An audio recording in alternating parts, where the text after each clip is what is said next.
Bueno, me da mucho gusto estar con ustedes. Mi nombre es Isabel Hernández y ¿qué les puedo decir? No pusimos el tiempo, ¿verdad? Yo últimamente trabajo en Share, pero yo inicié mi labor de lucha allá por los 78, 80.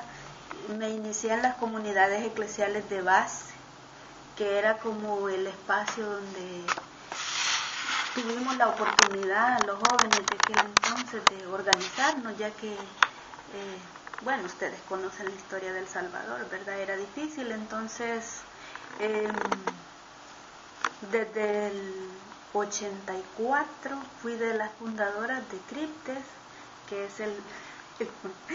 es la organización que creamos para hacer la lucha por los derechos de los desplazados y los refugiados en El Salvador. O sea que a partir del 80 que comienza la guerra fueron miles y miles de personas que tuvieron que abandonar sus lugares de origen. Entonces, decir que del 84 al 91 yo estuve involucrada en todo lo que fue, bueno, la Rosita estuve ahí también. Me acuerdo que vos entrabas a San Salvador a retomar el CRIPTES y yo salía para WhatsApp porque por seguridad me tuvieron que sacar. Entonces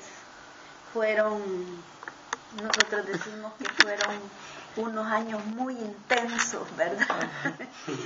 Calientes, ¿verdad? De lucha, de todos los días en las calles, en los medios, denunciando lo que pasaba, los bombardeos, los operativos militares, que personas que eran asesinadas por el ejército. Entonces, decirles que yo es primera vez que vengo a Estados Unidos porque siempre estuve en la lista negra de los que no podíamos viajar a Estados Unidos porque estábamos vetados por la embajada. Entonces, incluso el año pasado yo iba a venir y no pude porque solicité la visa y me la dieron, pero me detuvieron el pasaporte 3 meses en la embajada. Entonces, y la reunión siempre la hacen los de Share en abril, entonces el pasaporte me lo regresaron hasta en junio. Entonces, pero aquí estamos y ahorita tengo 2 años de estar trabajando en la Fundación Share. Es una ONG que también surgió en los años del conflicto armado, integrada tanto por norteamericanos solidarios con la lucha del Salvador como por salvadoreños que se habían venido aquí a los Estados Unidos y que jugaron un papel importante en aquel momento de acompañamiento a las comunidades, porque Share no nace para hacer caridad, sino para hacer solidaridad, que es una cosa muy diferente, ¿verdad? Entonces, tuvimos mucha gente acompañándonos allá en todos los procesos que hacíamos de la lucha por ejemplo, de los refugiados, de Chalate, de San Vicente, de Cuscatlán, de regresar a sus lugares.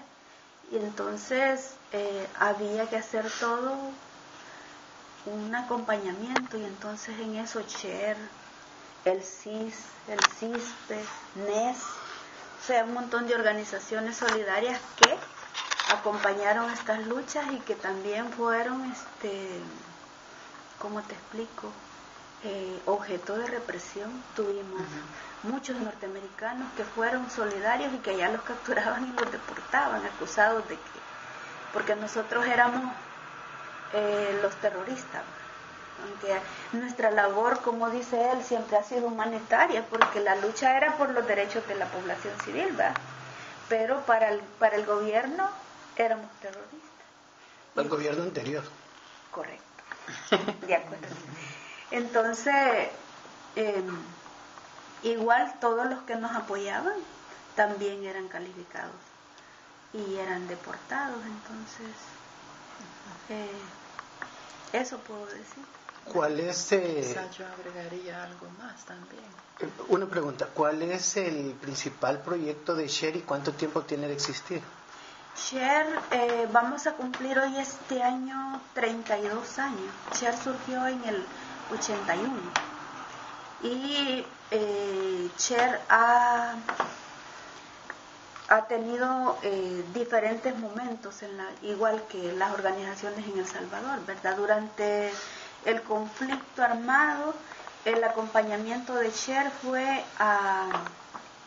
principalmente a los desplazados, a los refugiados y a los comités de madres de presos y desaparecidos políticos, y también al movimiento social salvadoreño, que la lucha de nosotros, ¿cuál era?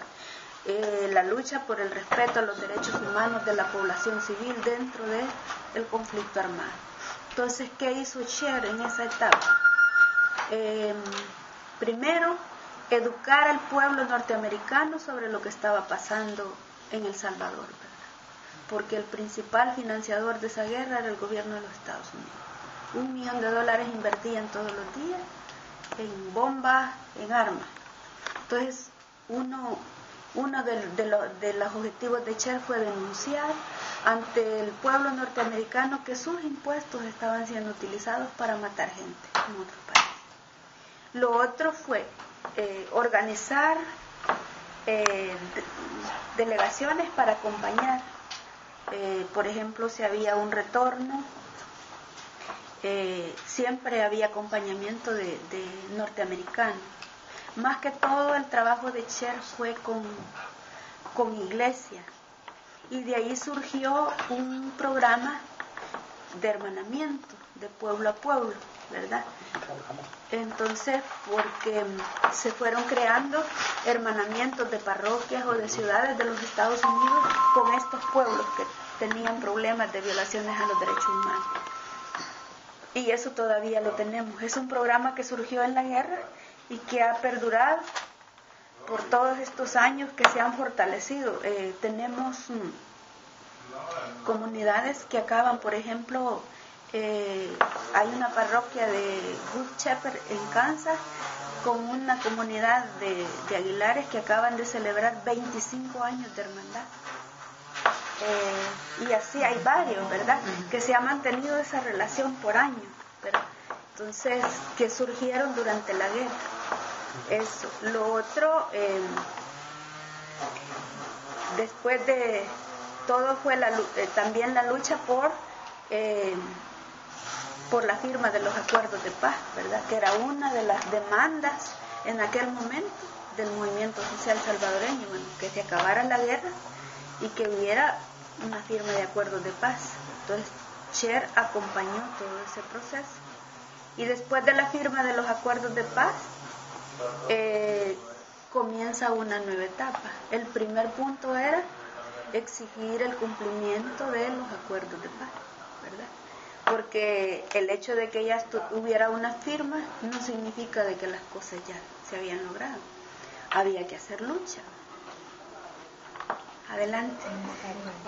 Y dentro de esas luchas se han logrado muchas cosas, ¿verdad? Por ejemplo, ustedes saben que con los acuerdos de paz se logró apertura para que el FMLN se inscribiera como un partido político, se logró reducir el ejército, ¿verdad?, que era el principal problema.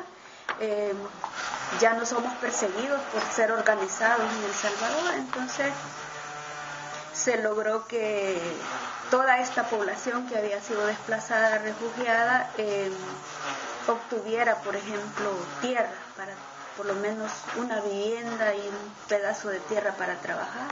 La inserción tanto de los combatientes del FMLN como también del ejército, ¿verdad?, a la vida civil, que fue otro de los procesos.